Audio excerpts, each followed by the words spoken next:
Por la señal de la Santa Cruz de nuestros enemigos, líbranos, Señor Dios nuestro.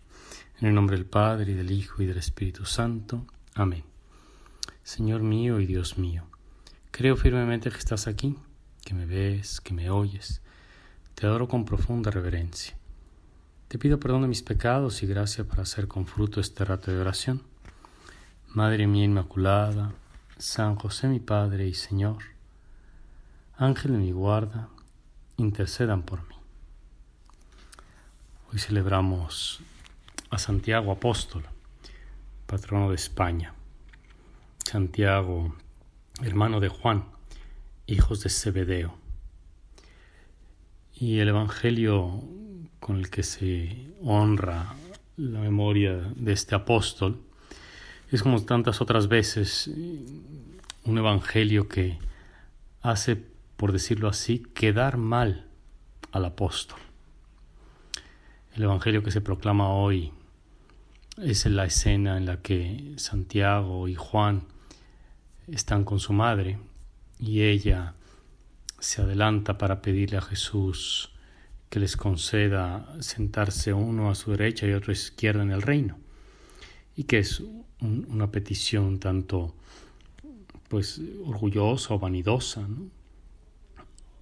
Y la respuesta de Jesús la conocemos,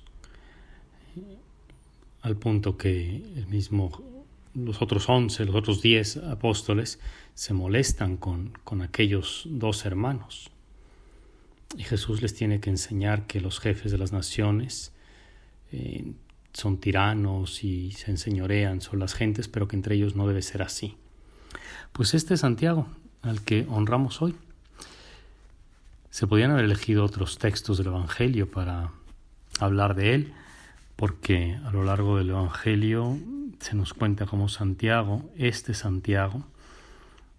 llamado así el mayor, que no es el autor de la carta que se lee en el Nuevo Testamento, sino el otro. Este Santiago, aparece muy cerca de Jesús siempre. Es de los 3 apóstoles como más cercanos a Jesús: Pedro, Santiago y Juan. Este trío es mencionado incontables veces en el Evangelio como testigo de los momentos más importantes de la vida de Cristo, entre ellos, por ejemplo, la transfiguración. Pues bien, cuando nuestro Señor subió a los cielos, les dejó a los apóstoles muchos encargos, y uno de ellos es muy claro, que tenían que evangelizar hasta los confines de la tierra. Vayan por todo el mundo y prediquen el Evangelio. Se ve que Santiago aprendió de su divino maestro después de haber sido testigo de la muerte y de la resurrección, después de haber visto los ultrajes que le hicieron a Jesús, aprendió a servir, porque el Hijo del Hombre no vino a ser servido, sino a servir, leemos en el Evangelio de este día, y a dar su vida en rescate por muchos. Y muy probablemente, como recoge una larga tradición, Santiago se tomó muy a pecho estas palabras. ¿Por qué él? Pues conjeturando un poco podemos entender que San Pedro le correspondía pastorear a las ovejas y estar a la cabeza de la iglesia. A Juan le correspondía cuidar a la Virgen, estar con María Santísima. El tercer apóstol del círculo más estrecho de Jesús, pues era quien quedaba y quien se habría tomado como a pecho esta misión de ir a predicar el Evangelio al fin del mundo. Ese fin del mundo era por aquel entonces el litoral de España, donde ahora está Santiago de Compostela, o algunos lo colocan en alguna parte más de los límites de lo que ahora es Portugal. El caso es que, según la historia, Santiago habría emprendido un largo camino por toda España para llegar al final de la tierra a predicar el Evangelio. Y la fiesta de Santiago está muy vinculada a una aparición especialísima de la Virgen María, que según una crónica antigua, cuenta cómo después de la pasión y resurrección de nuestro Salvador Jesucristo y de su gloriosa ascensión a los cielos, quedó la muy piadosa Virgen María encomendada al glorioso San Juan Evangelista, y que luego fue creciendo el número de los apóstoles. Y entonces, por revelación del Espíritu Santo, le mandó nuestro Señor a Santiago, el mayor, hermano de Juan Evangelista, hijo de Zebedeo, que fuese a España a predicar la palabra de Dios. No es de extrañar todo esto, pues el mismo apóstol Pablo también habla de cómo el Espíritu Santo lo iba guiando en sus misiones apostólicas.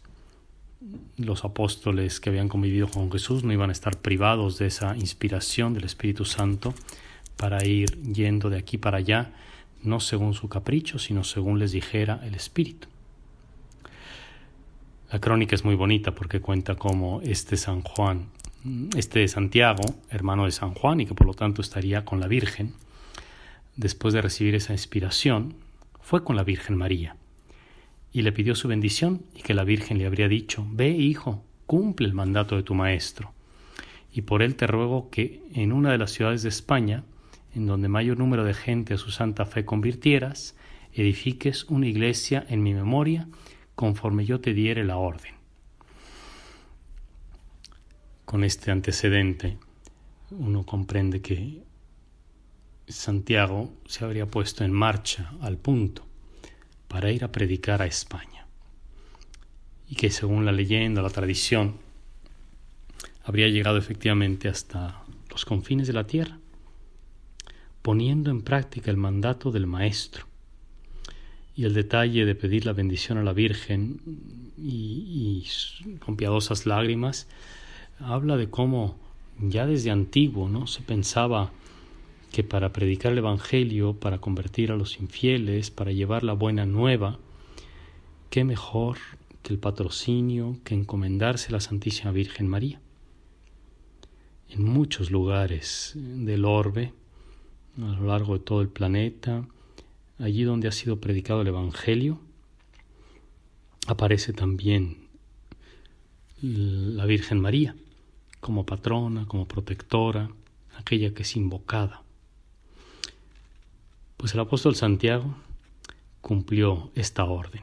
Y sigue la crónica diciendo que salió el bienaventurado Santiago y vino a predicar a las Españas, y que pasando por Asturias llegó a la ciudad de Oviedo, donde convirtió a un discípulo, que luego fue a Galicia, y después a Castilla, y después a lo que se llama la región de Celtiberia, donde llegó precisamente a Aragón, a la ciudad de Zaragoza,